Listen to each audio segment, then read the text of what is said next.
Frères et sœurs, bonjour tous. Hier matin, nous avons expliqué ce qui concerne le Seigneur Jésus-Christ Ligo, qui a ensuite été conduit devant Pilate. Puis Pilate l'a envoyé au roi Hérode. Or, plus tard, le roi Hérode a renvoyé le Seigneur Pilate. Ce moment-là, Pilate, selon la coutume des Juifs, chaque fête de la Pâque devait leur relâcher un prisonnier. Pilate prévoyait de relâcher le Seigneur Jésus-Christ pour eux. Mais ils ont dit, pas lui, mais Barabbas. Barabbas était un brigand. Alors le Seigneur Jésus-Christ a dit. Pilate a dit, voulant décider de faire fouetter notre Seigneur Jésus après quoi il le relâcherait. C'est alors que le gouverneur a emmené les soldats dans la cour du prétoire et a rassemblé toute la cohorte pour notre Seigneur Jésus-Christ. Ils lui ont mis un manteau de pourpre et tressant une couronne d'épines. Ils la posent sur la tête du Seigneur, et ces soldats se moquaient du Seigneur en disant « Salut roi des Juifs !» Puis ils prirent un roseau pour lui frapper la tête, et continuellement lui donnaient des soufflets et crachaient sur le Seigneur. C'est ainsi que s'accomplit la parole du prophète Saë, qui concerne le fait que le Seigneur Christ soit fouetté et mis mort. Dans le livre du prophète Saë, il est dit. En fait, ce qu'il apporte, ce sont nos maladies. Et ce qu'il a endure, ce sont nos douleurs. Et nous pensions que Dieu l'avait frappé et puni pour le faire souffrir. En fait, ce qu'il apporte, ce sont nos maladies. En fait, s'il a te maltrait, c'est cause de nos transgressions. Il a été transperque, cause de nos transgressions. Il a été maltrait, cause de nos péchés. Il a subi le châtiment, qui nous donne la paix. Il a reçu des meurtrissures, pour que nous soyons guéris. C'est dire que le Christ Seigneur a te fouet et maltrait. A souffert, tout cela cause de nous. C'est parce que nous avons péché qu'il a souffert, il a été puni, pour que nous ayons la paix. Il a reçu des meurtrissures pour que nous soyons guéris. Ils savent que tout cela est cause de nous. Ce moment-là, Pilate avait dit j'ai fait fouetter le Christ Seigneur, et c'était moque de lui. Alors Pilate dit, décidant de relâcher le Seigneur Jésus, Pilate a dit ceci, voyez, je vous le amène dehors devant vous, pour que vous sachiez que je ne trouve en lui aucun crime. Ce moment-là sur le corps de Jésus, il y avait d'assez grandes blessures de fouet. Et sur sa tête, il coulait probablement aussi un peu de sang. Ce moment-là, le Seigneur, portant la couronne d'épines, et vêtu du manteau de pourpre, se présenta devant la foule. Alors Pilate dit, voici l'homme. Mais les pharisiens crient, crucifiez-les, crucifiez-les. Pilate trouva alors cela étrange. N'a-t-il pas, tout l'heure est-ce vraiment, fait fouetter notre Seigneur? Mais pourquoi faut-il le crucifier? Pilate dit, crucifiez-le vous-même, car je ne trouve aucun crime en lui. Les Juifs répondirent alors, nous avons une loi, et selon notre loi, il doit mourir parce qu'il s'est fait fils de Dieu. Quand Pilate entendit que notre Seigneur était le Fils de Dieu, il eut encore plus de peur, parce qu'il avait fait fouetter le Seigneur et avait fait subir au Seigneur Jésus de graves blessures. Ce moment-là, ayant entendu que notre Seigneur était le Fils de Dieu, il fut saisi d'une grande crainte et demanda au Seigneur, d'où es-tu donc? Notre Seigneur ne répondit mot. Alors Pilate lui dit, ne me parlais-tu pas? Ne sais-tu pas que j'ai le pouvoir de te relâcher et le pouvoir de te crucifier? Le Seigneur répondit, tu n'aurais sur moi aucun pouvoir s'il ne t'avait été donné haut. C'est pourquoi celui qui me livre toi a un plus grand péché. C'est dire que le Seigneur dit, celui qui me livre toi a un plus grand péché. Ce moment-là Pilate cherchait à relâcher notre Seigneur, car le Seigneur avait dit, s'il ne t'avait été donné haut, tu n'aurais aucun pouvoir sur moi. C'est pourquoi Pilate se disait que si le ciel lui donnait le pouvoir, alors Pilate dirait encore plus relâcher le Seigneur, mais les Juifs criaient, si tu relâches cet homme, Tu n'es pas ami de César. Quiconque se fait roi, se déclare contre César. C'est dire que Pilate, qui avait voulu relâcher le Seigneur plusieurs reprises, après avoir fait fouetter notre Seigneur Jésus, voulut le relâcher. Plus tard, lorsqu'il entendit que le Seigneur était le Fils de Dieu, il voulut encore le relâcher, mais plusieurs reprises. L'opposition des Juifs disait « Si tu relâches cet homme, tu n'es plus l'ami de César. » Ce moment-tel Pilate comprit qu'il ne pouvait pas le relâcher, car si il relâchait vraiment notre Seigneur, il offenserait César, car les Juifs considéraient le Seigneur Jésus comme un rebelle, comme un insurg. S'il relâchait le Seigneur, cela revenait offenser César, parce que le Seigneur s'était fait roi. Pilate ayant entendu cela, ce moment-tel, comme Jésus entendit ces paroles du peuple, amena le Seigneur Jésus au lieu appelle le Pave. Cet endroit-tel, qui s'appelle Gabata en hébreu. C'est le que Pilate sigea au tribunal pour interroger notre Seigneur.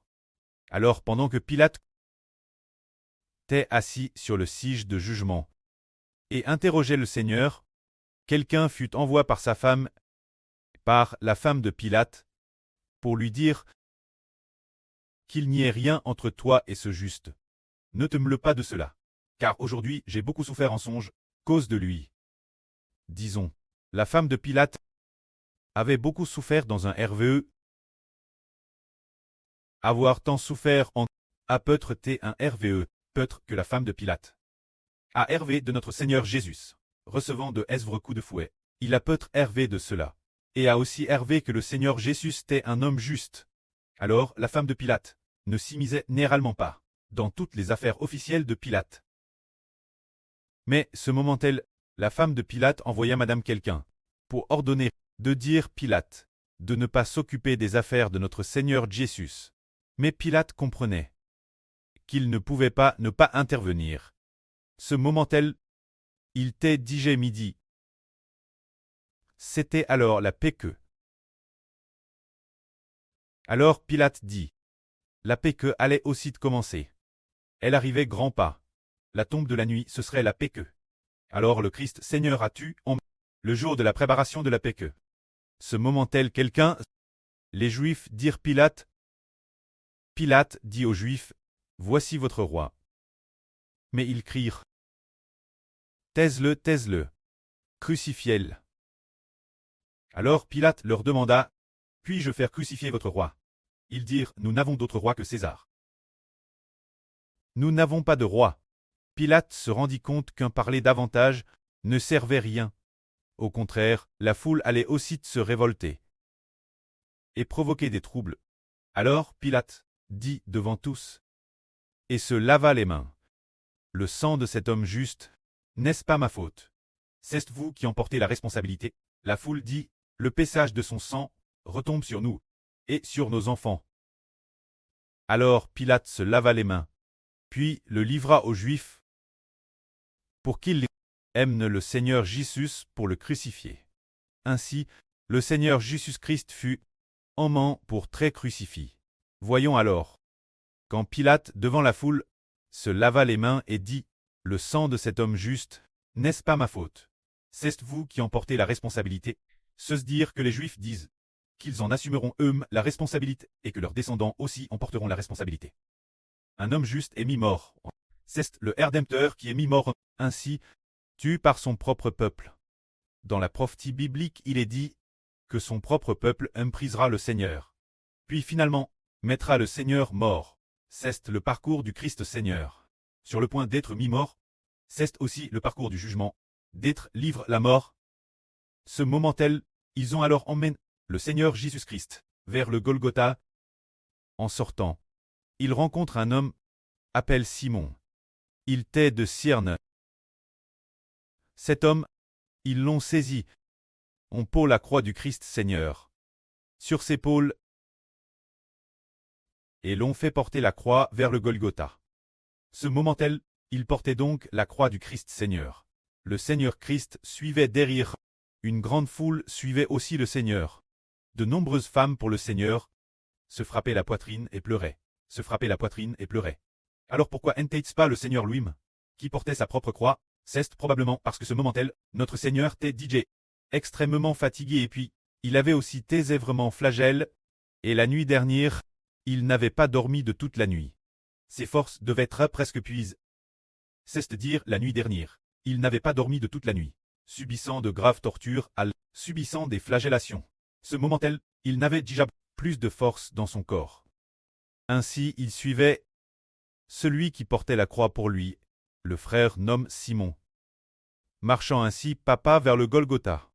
Ce moment-là, le Seigneur vit de nombreuses femmes se frapper la poitrine et pleurer pour lui. Alors le Seigneur dit, « Fils de Jérusalem, ne pleurez pas sur moi, mais pleurez sur vous et sur vos enfants. » Pourquoi demander Jérusalem de pleurer sur eux et sur leurs enfants? Parce que ceux qui ont crucifié le juste, ce sont les habitants de Jérusalem. C'est-à-dire, leurs enfants, qui ont crucifié le Seigneur Christ. Alors le Seigneur dit, que la raison de pleurer sur eux est. Le Seigneur dit, car voici des jours viennent. Oh, l'on dira, heureuses les stériles, les entrailles qui n'ont pas enfant, pousser des cris de joie. Femmes qui n'ont jamais accouché, pousser des cris d'allégresse. Levez la voix, car les enfants de la délaisse seront plus nombreux que les enfants de celle qui a un mari, aura plus de fils, dit l'Éternel. Le texte de ce passage provient du livre du prophète Saë. Pourquoi le Seigneur Jésus-Christ a-t-il dit qu'une femme devait pousser des cris de joie, elle qui n'a jamais été enceinte, une femme qui n'a jamais enfant, pourquoi devait-elle pousser des cris de joie? Cette femme représente le royaume des cieux. C'est l'Éternel qui va abolir le royaume terrestre.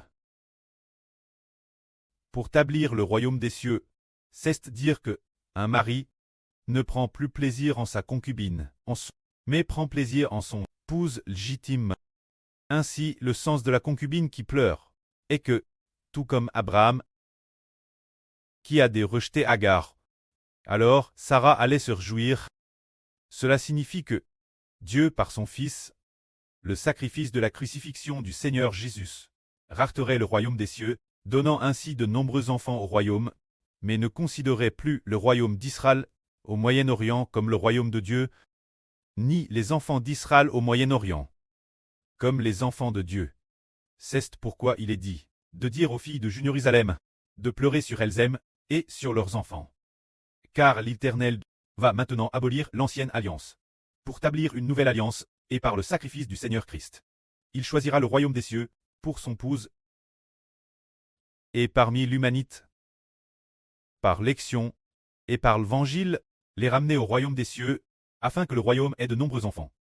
Dès que l'évangile du Seigneur Christ a été proclamé, Dieu ne considère plus les Israélites comme son peuple, mais plutôt ceux qui croient au Seigneur Christ, comme le peuple de Dieu. Amen.